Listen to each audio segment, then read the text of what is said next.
You guys already know about IC, right?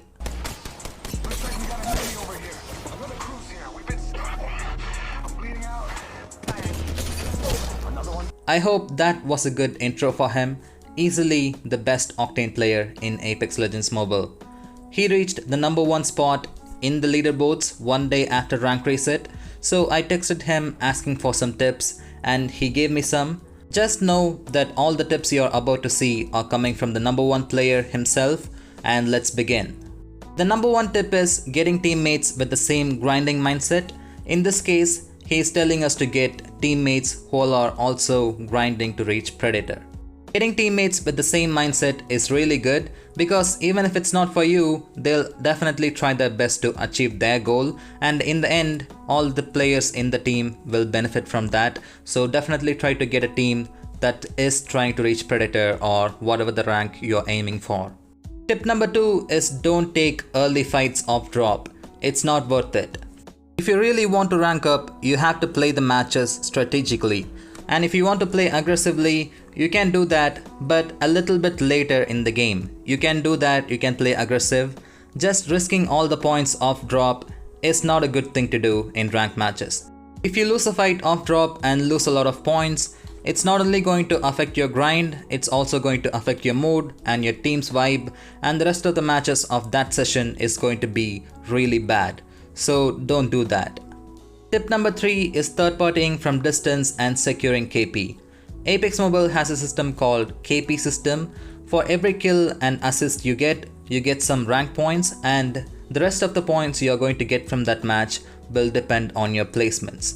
If you already secure KP points, you don't have to worry about the rest of the match because you'll be getting positive points and you're not going to lose anything. So less pressure in final circles and you can perform well with less pressure. So that's why they are securing KP early, and by doing it from third parties, there's no risk whatsoever, and if the situation gets worse, they can easily back out and escape from that place. So that's why they are doing third parties and securing KP. Tip number 4. Tip number 4 is the greatest tip of all the tips he gave. He personally told me that, I don't think you guys are ready for this. Are you ready?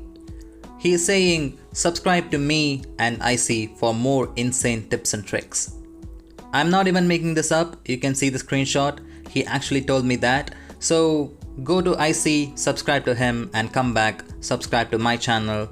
I'll wait.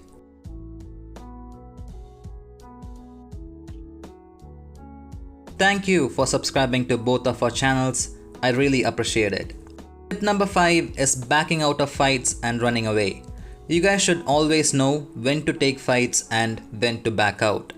It's easy to judge a player by their first prey, and if you feel like you cannot take them on, it's okay to back out and rotate from that place. And if you're already in a fight, 1 or 2 of your teammates are already dead, it's okay to run away and hide somewhere to save your rank points. It's okay to rat in ranked matches. Your rank points are on the line. You should do as much as you can to save those points.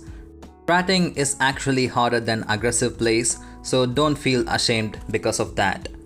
Tip number 6. Stick with your team. Since jump spamming got nerfed, a lot of people are realizing this.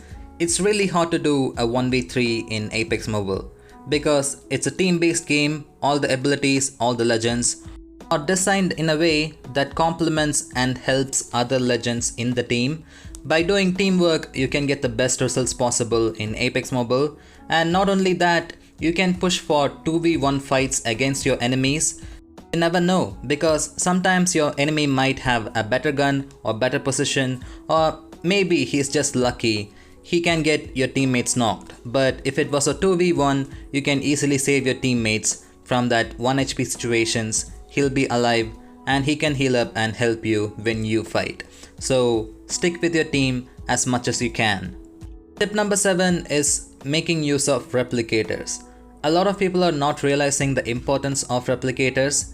Replicators fix the RNG in the game. If you cannot find any specific ammo, you can go to the replicator and craft some ammo. If you couldn't find any med supplies, you can go to the replicator and get some meds. If you had to run away from your landing spot off drop, you can go to the replicator and get some supplies and prepare for your first fight. It can be really helpful depending on how you use it. Especially with the Season 3 update, you don't have to collect materials separately. You can send one of your teammates and he'll gather materials for you and you can craft later. And if you click the material icon, you can see what all the things are in the replicator, and based on that you can pick up loot and plan your game. Replicators really come in clutch when you're making a late rotations, so definitely try to collect as much materials as possible as you go. Tip number 8 is a funny one. I find it really funny because I know the pain. Don't use predator trails if you have it. I know you worked really hard for that trail and you want to use it, but it's not a good idea to use it in ranked mode. Using a predator trail in ranked mode is basically like having a target symbol on your back announcing that I am a free RP, come and beat me up. It's something like that. Okay, let me explain it clearly. If you see a predator trail, a lot of people avoid going there, but there are some people who lands with you just to punch you out of the game immediately off drop. You don't want to have those people, especially how broken the melee is in the game. You don't want 3 people to punch you out of the game. It's going to spoil your mood, and as I said, if your mood is spoiled, the rest of the session is going to be miserable. And on the other end of the spectrum, we have really good players who will land with you and take you out, so they don't have to deal with good players in the final circles. So having predator trail is not a good idea if you're trying to rank push. Tip number 9 is warming up before playing ranked mode. You are going to put all your rank points on the line, so you have to spend some time in the firing range or in multiplayer, play whatever you want and warm up before starting ranked matches. Usually a good player would spend around 10 to 15 minutes in firing range before playing ranked mode. You can add some as well, like playing 1 or 2 multiplayer matches or even public matches on the same map as ranked. Make sure you're hitting your shots consistently and then jump into ranked matches. Tip number 10 is team composition. As I mentioned earlier, Apex Mobile is designed in a way one legend complements and helps other legends in the team. So your team composition is really important and it's going to affect how well you can rank up and play in the game. So play using good legend combinations. If you don't know any of those, you can watch some popular videos from Apex PC as well. They have really good videos on legend and team composition. You can watch that and prepare your team. And that's it for the video. Hope you guys enjoyed. Check out IC, don't forget that. I'll leave a link in the description. And thank you so much for watching and I'll see you guys in the next one.